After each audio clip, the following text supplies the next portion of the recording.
میں نے گھر میں تلاش کیا کہ کوئی چیز مل جائے تاکہ میں سائل کو صدقہ کر دوں۔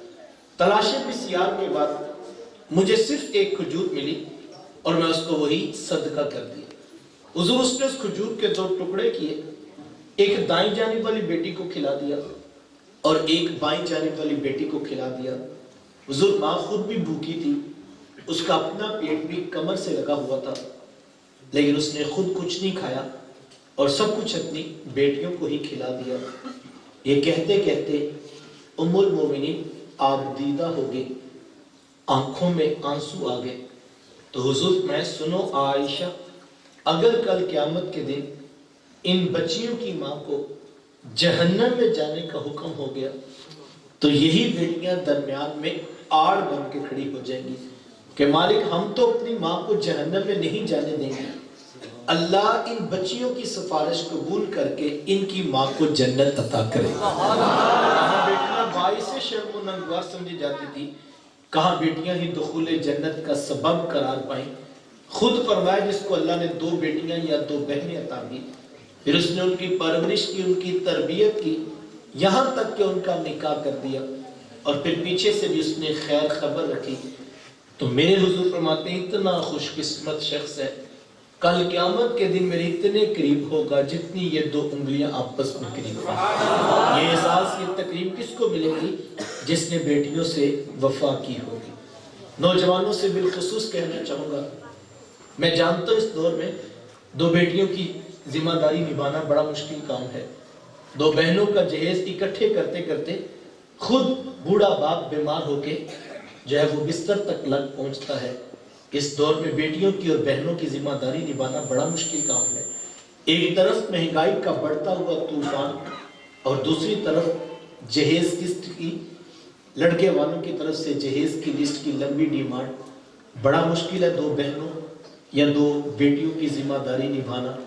پیدا ہوتے باپ سوچنا شروع کرتا ہے اور پھر مسلسل 20-22 سال تک وہ اپنی بیٹی اور اپنی بہن کی عزت اور آبرو کے ساتھ شادی کر لینے کو اپنی زندگی کا مقصد اور اپنے جو ہے وہ حیات کا مشن سمجھتا ہے۔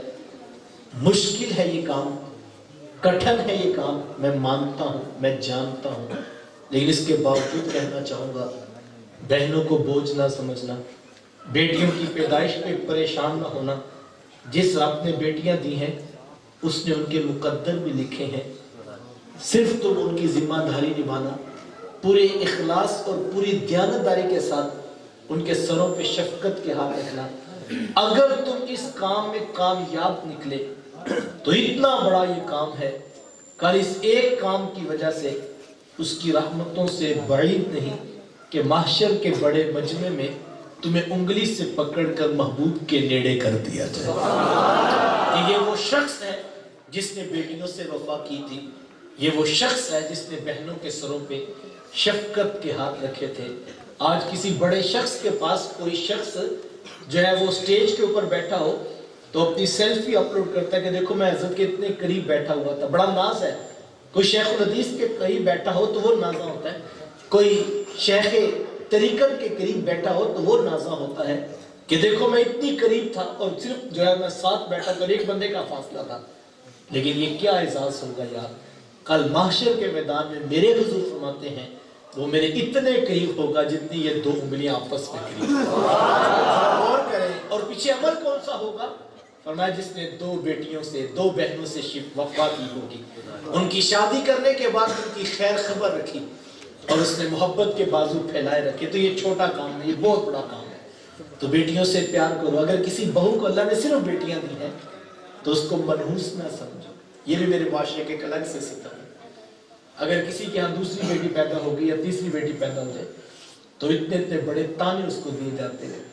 بخاری شریف کی روایت ہے، اللہ کے رسول صلی اللہ علیہ وسلم نے فرمایا ابھی زمین و آسمان کی بھی تخلیق نہیں ہوئی تھی کہ اس سے بھی 50,000 سال قبل تقدیر کے قلم نے سارے فیصلے لکھ دیے، کس کے ہاں بیٹا پیدا ہوگا، کس کے ہاں بیٹی پیدا ہوگی، کس کے ہاں دونوں پیدا ہوں گے، کس کے ہاں کوئی چیز عطا نہیں کی جائے گی۔ یہ اللہ کی تقدیر کا فیصلہ ہے۔ بیٹیوں سے، بہنوں سے، بہوؤں سے اس لیے نفرت نہ کرو کہ ان کے پاس بیٹا نہیں ہے، وہ قرآن میں خود فرماتا ہے ہم جسے چاہتے ہیں بیٹے عطا کرتے ہیں، جسے چاہتے ہیں بیٹیاں عطا کرتے ہیں، اور جسے چاہتے ہیں دونوں عطا کرتے ہیں، اور جسے چاہتے ہیں کچھ بھی عطا نہیں کرتے۔ یہ اس کی تقدیر کا فیصلہ ہے۔ بطور مومن مجھے اسے قبول کرنا ہے، بطور مسلم مجھے اسے قبول کرنا ہے۔ بیٹیوں کو یہ عزت، یہ مقام، اللہ اکبر۔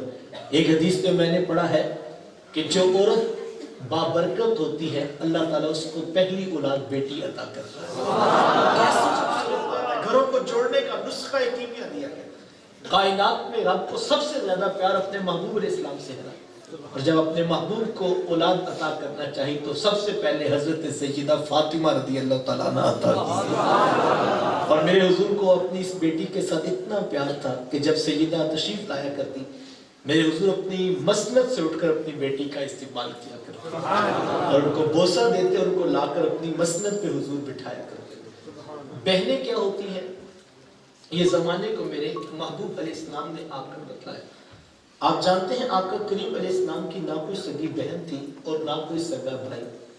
میرے حضور در یتیم ہیں، لیکن جب رضاعت کا شرف عطا کرتے ہوئے میرے حضور حضرت حلیمہ سعدیہ سلام اللہ علیہا کے ہاں تشریف لے گئے، آپ جانتے ہیں کہ ان کی ایک بیٹی تھی جن کا نام شیمہ یا شیمہ بتایا جاتا ہے۔ وہ رشتے میں حضور علیہ السلام کی رضاعی بہن لگتی تھی۔ قبیلہ بنو سعد کے رواج کے مطابق شام کو جب مائیں کھانا پکانے لگتی تو بہنیں اپنے بھائی گود میں اٹھا کر باہر کھلے میدان میں لے آتی۔ ہر بہن کی گود میں اس کا بھائی ہوتا اور وہ اپنے بھائی کے حسن کے قصیدے پڑھ رہی ہوتی۔ اگر کسی کے بھائی کا رنگ کالا ہوتا تو وہ کہتی رنگ کالا ہے تو کیا ہوا، میرے بھائی کے نقوش دیکھو کتنے خوبصورت ہے، اس کی اٹھی ہوئی ناک، اس کی جھیل جیسی خوبصورت آنکھیں تو دیکھو کتنی پیاری ہے۔ تو وہ نقوش کو معیار حسن قرار دیتی۔ اور اگر کسی کے بھائی کا رنگ گورا چٹا ہوگا تو وہ کہتی جناب رنگ نہیں تو کچھ نہیں، حسن تو ہوتے ہی سارا رنگت میں ہے، میرے بھائی کا رنگ دیکھو کتنا گورا چٹا ہے۔ تو یہ بحث مباحثہ چل رہا ہوتا، تو یہ بحث مباحثہ چل رہا ہوتا اور کوئی بہن بھی ہاتھ ماننے کو تیار نہ ہوتی۔ اتنے میں ایک سمت سے حضرت شیمہ اپنا ویر محمد اٹھا کے دے اور کہتی ذرا میرے ویر کا مقابلہ بھی تو کرو نا۔ تو وہ کہتی نہیں نہیں شیمہ تیرے ویر کا مقابلہ تو نہیں، نہ تیرا تو ساروں کا ہی سردار لگتا ہے۔ حضرت شیمہ کا سر فخر سے بلند ہو جاتا اور وہ حضور علیہ السلام کو سینے سے چمٹا لیتی اور دعا دیتی ربانا اب کلنا محمد، انشاءاللہ میرے ویر محمد کو نظر نہ لگے۔ آج میں دیکھ رہی ہوں بچوں کا سردار ہے، کل اپنی آنکھوں سے دیکھو جوانوں کا بھی سردار بنے۔ زندگی کے لیل و نہار گزرتے گئے، حضرت شیمہ کی شادی ہوگی۔ مدنی دور کی کہانی ہے۔ اتفاق یہ ہوا کہ جس قبیلے میں حضرت شیمہ کی شادی ہوئی، حضور علیہ السلام کے صحابہ کی لڑائی اور جنگ اسی قبیلے کے ساتھ ہوئی۔ ان کے کچھ بندے قتل کر دیے اور کچھ کو قیدی بنا کر صحابہ اپنے ساتھ لے آئے۔ عرب کے رواج کے مطابق قیدیوں کو چھڑانے کے لیے قوم کے سردار فدیہ اور فنڈ اکٹھا کرنے کے لیے ہر دروازے پہ دستک دیتے اور فنڈ مانگتے۔ چلتے چلتے حضرت شیمہ کے دروازے پر بھی پہنچ گئے۔ دستک دی تو پوچھا کون؟ کہا قبیلے کے سردار ہیں، فنڈ اکٹھا کر رہے ہیں، تم بھی اپنا حصہ ڈالو۔ پوچھا یہ فنڈ کس نے اکٹھا ہو رہا ہے، یہ رقم کی جمع کی جا رہا ہے؟ تو کہا کہ مدینے میں ایک شخص ہے، ادعائے نبوت رکھتا ہے، اس نے ہمارے لوگ پکڑ لیے اور ہم نے اپنے قیدی چھڑانے۔ تو پوچھا کہ اس کا نام کیا ہے؟ کسی کی زبان سے بے ساختہ نکلا محمد صلی اللہ علیہ وسلم۔ ایک عرصے کے بعد حضور علیہ السلام کا نام سنا تو آنکھوں میں آنسو آ گئے۔ کہا انہوں نے تمہارے بندے پکڑے؟ کہا ہاں انہوں نے ہمارے لوگ پکڑے۔ کہا پھر فنڈ اکٹھا کرنا چھوڑو، صرف مجھے ساتھ لے جاؤ۔ کہا تم کیا کرو گے؟ کہا تمہارے قیدی چھڑا کے لاؤں۔ کہا تم ان کو جانتی ہو؟ کہا ہاں ہاں تمہیں نہیں پتا وہ میرے بچپن کے ویر اور بھائی لگتے ہیں، میں تمہارے قیدی چھڑا کے دکھاؤں۔ حضرت شیمہ قبیلے کے سرداروں کو ساتھ لیا اور حضور علیہ السلام کے خیمہ نوری کی طرف سفر شروع کیا۔ یہ وہ وقت تھا جب ادب کی آیات نازل ہو چکی۔ خبردار میرے رسول کی آواز سے آواز اونچی نہ کرنا ورنہ